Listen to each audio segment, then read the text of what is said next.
Radio Classique. Nicolas Pierron sur Radio Classique. Il est 6h53. Bonjour Quentin Périnel. Salut à vous Nicolas, bonjour à tous. Dans Open Space, en ce vendredi, vous teniez à nous parler d'un sujet d'actualité qui a fait beaucoup de bruit cette semaine. Une actualité qui va m'obliger à vous dire des grossièretés ce matin. Naturellement, c'est contre mes habitudes et je tiens donc à m'excuser par avance auprès de vous, chers auditeurs, et auprès du CSA. Je ne suis pas fautif, néanmoins je rejette la faute sur le joueur du Paris Saint-Germain, Serge Aurier, qui a traité son entraîneur Laurent Blanc de fiotte dans une vidéo sur le web.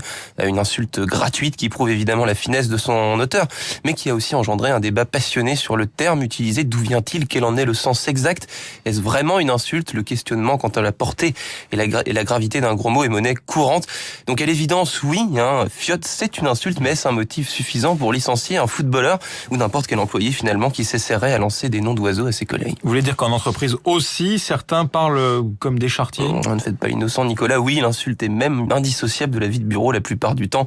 Elle ne s'échappe pas de manière frontale devant la personne visée, mais parfois c'est la fin de semaine.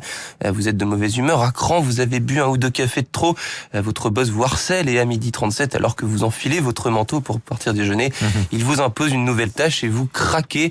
Connard, salaud, sous-merde parfois, tant tout part à volo.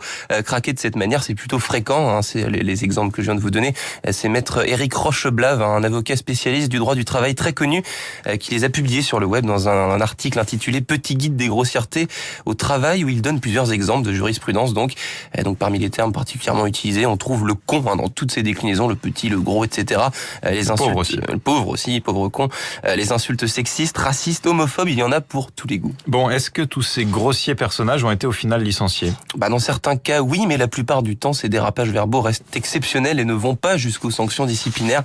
Plusieurs ingrédients justifient une faute lourde: le contexte, la violence des termes utilisés et surtout la répétition de ces dérapages. Si un employé se fait traiter de fiotte, en l'occurrence, plusieurs fois par semaine, durant plusieurs mois, évidemment, ça risque de mal se terminer. Heureusement, toutes les insultes ne mènent pas au tribunal, ça ferait quand même beaucoup de monde.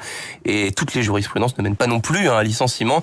Cela ne vous donne pas le droit, Nicolas, donc de me traiter de bachibouzouk, de gibier de Potence ou de papou des Carpates, y compris si vous êtes d'humeur exécrable. Mais comme vous êtes fan de Tintin, vous me pardonnerez. Exactement. Évidemment. Merci beaucoup Quentin Périnel et bon week-end. Il est 7h-5.